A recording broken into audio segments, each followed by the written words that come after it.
Cinéma à présent, ou plutôt art de vivre, avec la sortie la semaine prochaine d'un film japonais très poétique, Un jardin qu'on dirait éternel. L'histoire de deux jeunes filles qui hésitent sur leur avenir et décident de partir étudier la cérémonie du thé. L'occasion de découvrir les secrets de cet art ancestral au pays du soleil levant. Alexis Brégère et Régine Arnaud.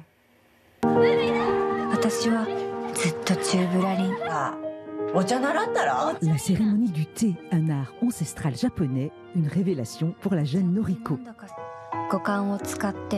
Beaucoup plus qu'une pratique culinaire, l'art du thé au Japon, c'est une vraie philosophie de vie. Codifiée au XVIe siècle, la cérémonie du thé est toujours pratiquée au pays du soleil levant. Ce moment très particulier de la culture japonaise a même franchi nos frontières. Aujourd'hui, en plein Paris, on trouve des maisons de thé et on peut être les invités de Madame Reiko Noda. Le bruit de l'eau qui coule et le silence.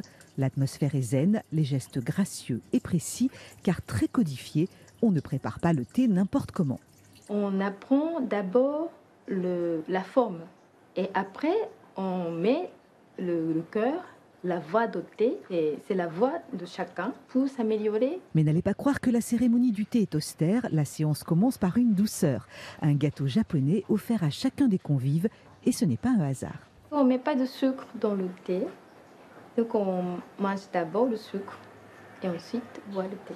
Et puis vient le but ultime, déguster le thé matcha, un thé vert dont les feuilles sont réduites en poudre très fine, donnant une épaisseur à la boisson. Je m'attendais à beaucoup plus fort comme thé, mais celui-là était très doux, avec presque un goût sucré assez surprenant. Un moment hors du temps qui demande des efforts.